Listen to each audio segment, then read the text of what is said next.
Good afternoon, everybody. My name is Kara Carlson, and we're going to start with a new edition of the new Ulm Forum, a program brought to you by the League of Women Voters, highlighting topics that impact local citizens and bringing experts and professionals to give us some inside information about it. Today's program is going to be on the New Ulm Economic Development Authority's Child Care Grant. Now that's a big line of words there, and I'm sure there's a lot going to it. So let's introduce our expert that we have invited here today. Heather, could you introduce yourself and tell us a little bit about your background, please? Sure. So I'm Heather Briegel. I work for the City of New Ulm Economic Development Authority, and I'm here to talk about the grant we received for childcare. All right. And you know what, Heather? I should introduce myself too. I'm Kara Carlson. I am a member of the League of Women Voters, and I think they put me here because I have 4 kids. And one of my past jobs in my past life is I have been a substitute for a daycare provider. Oh. And right now, I'm active as a community substitute teacher. I've been on MOPS, Optimist Clubs, Park and Rec, Boy Scouts. So I do a lot with kids, and that's why I'm passionate about this issue, because it is huge, not only for the businesses, but for the families that live here. Mm-hmm. So give us an update. Can you tell us a little bit about the grant, please, Heather? Sure. So the grant is provided through First Children's Finance. They have this Minnesota Rural Child Care Innovation Program, and they receive funding for that program by the Minnesota Department of Human Services. So that is the grant that we applied for and we were awarded with to work on this issue. Okay, so update us on what you've done so far. Okay, so let's see, we applied for the grant in late summer, I think it was August, and found out in September that we had been awarded with the grant. So since that time, we had, so I'm the team lead, so I had orientation in late September, and then I put a team together of local stakeholders, and we had team orientation and a planning session during the month of October. Just last week, we had a provider appreciation event, and we're also working on public education, so talking to local service clubs and other groups such as League of Women Voters. And then in January, we have a community town hall event that we'll talk more about in a little bit.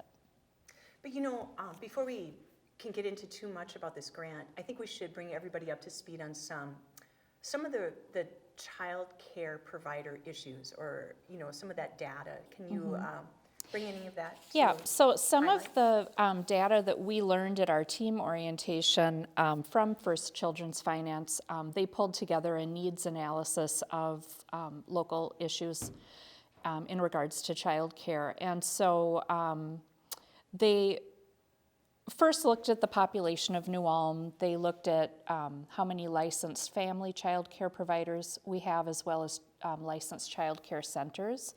So there's currently 34, or at the time they did the needs analysis, there were 34 licensed family child care providers in New Ulm and 5 licensed child care centers. So we have a current capacity for 728 children in child care based on those numbers.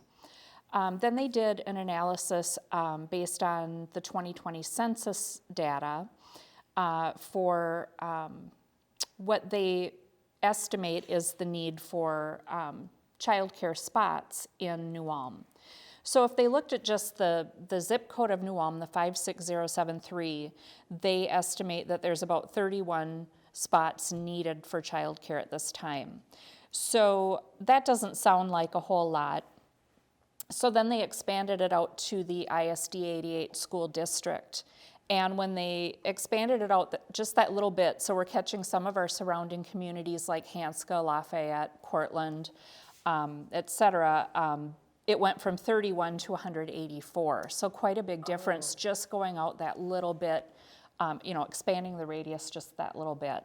And then our team really decided we wanted to look at this as a regional issue, not just focusing on New Ulm, not just focusing on our school district, but more as a region. So even maybe expanding it out a little bit beyond that. So, if you look at Brown County, that includes Sleepy Eye and Springfield. They're obviously not in our school district, but they're part of our region, with New Ulm being the county seat. So then they looked at infant spots needed, and they estimate 36 to 56 infant spots are needed. Infants are, depending on if it's a family provider or a center, it's either 18 months and younger or 24 months and younger. So the problem with that is providers can only care for a certain number of children under age 2.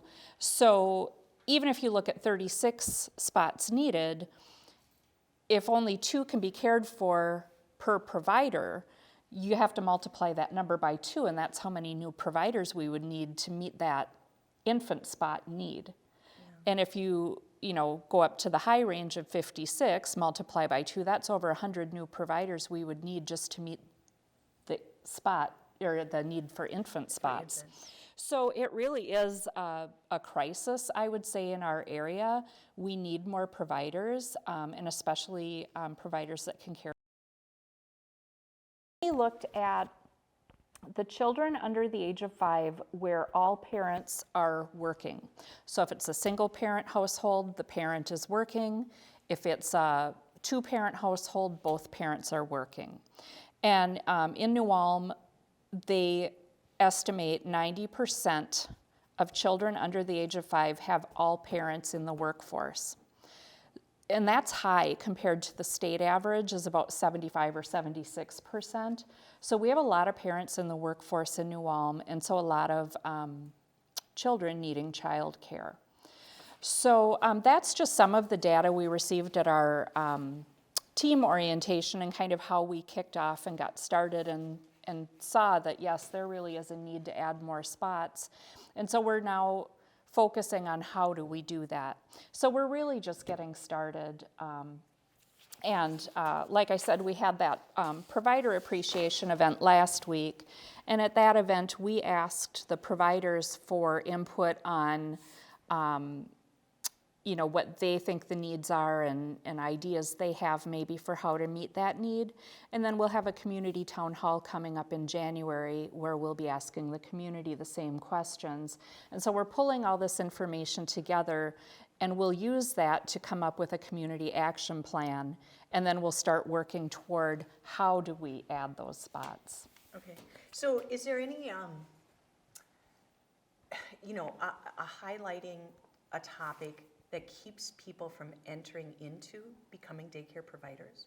Like, do you know of any kind of big issues that are hurdles for a person interested in doing it? Yeah, what we're hearing the most from providers or former providers or people that are looking into getting into providers is the pay is low. Yeah. The benefits are pretty non-existent. So if they need health insurance, a lot of daycare centers aren't able to provide that to their employees, and obviously if they're a family provider providing care in their home, they're self-employed, so they're not able to get health insurance very affordably. Okay. So those are the biggest barriers that we're hearing, as well as the regulations. The regulations. So if Cara wanted to have Becky and Louise and 2 other girlfriends, I just want to take care of their babies as friends, it's really not allowed. You need to be licensed and overseen by the county. Mm-hmm. You have to go through trainings, mm-hmm. right, and things like that. Mm-hmm. But you also have to prep your home. There's mm-hmm. lots of these rules and regulations. Has that changed at all to become easier? No. In the last couple of years? No, not from what I'm hearing. No, okay. Not at all. So yeah, if you're going to provide care for children in more than one family, you need to be licensed. Yes. So you can provide care legally for children of one family in your home without being licensed. But if you want to take care of your sister's children and your neighbor's children, now you're talking more than one family, so now you need to become licensed through the county. And then child care centers are licensed through the state. Okay, yeah, the bigger So then that's a centers. whole different Another set of tier regulations. Yeah. And then obviously from your data, there's huge needs in rural communities because of the driving or just the density. Yeah. And is there any kind of creative way to put a huge daycare center out in spots? Do we know where the needs are in the community, or is that something still being I think searched we're out? just getting into that. We haven't quite gotten to that point yet. Right now, we're still in the, like I say, we're collecting information, and then once we're finished with that phase of it and start digging into it, we'll start looking toward the solutions. So we aren't quite there yet. Yeah, and now I remember reading in the paper, like, trying to get elderly or senior citizens more involved, to get them to be able to sub and bring some vacation or break so that a daycare provider can at least take their kids to the dentist or Right. things like that. How is that coming along? That is coming along. That was actually the mayor's idea. He came up with an idea to have a senior subs program. Of course, you don't need to be a senior to participate in that. Anyone who's interested in becoming a substitute for child care providers is able to do that. The county is providing the training. The EDA is covering the cost of the training for anyone who's Nice. interested. So your training would be paid for. And then, you I know, what a perfect connection for somebody that might want a little bit of an income, and let's just say you really adore it and love working with kids, but you don't want the intensity of 7. You just want to help out a little bit here and there. This could be a great venue for a lot of seniors in New Ulm, or Yeah, we have- anybody that just wants a little side hustle. Yep, we have providers that just need someone to come in for an hour or two so that they can go to the dentist or go to a parent-teacher conference or renew their driver's license, whatever the need may be. They have errands they need to run, and they need to be done during their business hours, and so they need someone to come in and watch those kids. The other alternative is for them to shut down for the day, or and that puts It's a a hardship hustle on on the the families. parents. Yeah. So definitely looking for people to go through that program. Last I heard, we had about 4 that were interested, and I know one has already started and completed some of the training. So Success, right? That's so good news. that's one of the solutions that we're working on. Okay, excellent. So let's wrap it up with this community town hall event. Tell us all about it and give us the where, when, who, what, Yeah. and see if we can't get some people to attend. Yeah, so like I said, we're currently collecting input from the community. There are some surveys available on the city website. If you are a parent of children that are childcare age, if you are a childcare provider, or if you're an employer who you're having a hard time recruiting and retaining employees because of the child care issue, there are surveys for each of those groups on the city's website for you to go on and fill out to give us some input. The city's website is newulmmn.gov, and like I say, we're collecting that information now, and then data collected from those surveys will be presented at the town hall event, and that is going to be held on Thursday, January 27th from 6 to 9 p.m. The event will be at Turner Hall in New Ulm. We will provide dinner to attendees free of charge. There will be a discussion about the issues and information collected from those community surveys, as well as we are seeking community input on innovative solutions to the problem. So if you've got ideas, come share those ideas with us at the town hall. That information will all be used to develop our community action plan. If you do want to attend the town hall, RSVPs are required. We can handle about 90 attendees. And you do need to RSVP to Laura Filzen at Brown County Family Services. Her email is Laura, Laura, .filzen, Filzen, at co.brown.mn.us. So yes, if you do plan to attend the town hall, please RSVP so we can plan for meals and make sure we're not over capacity. You know, that sounds really exciting. I'd Yeah. love to sit and eat a Turner burger and listen to what's going on. And, you know, long government websites set aside, if you didn't get all of it, you can call the county or pop over there and get your RSVP in, right? Yeah, and I believe they'll be posting the flyer on this presentation at the end as well, so the information's on there. And this program that we're going through will last 18 to 24 months, where we'll have support from First Children's Finance through the process, but our team will likely continue to meet after the program wraps up, because this problem isn't going to go away. It's something we'll continually need to work on to meet the needs of our community. Absolutely. It's not just the families that are affected, it's businesses, it's the, Yeah, you it's know, the community. the whole It's an community. economic development driver in the community.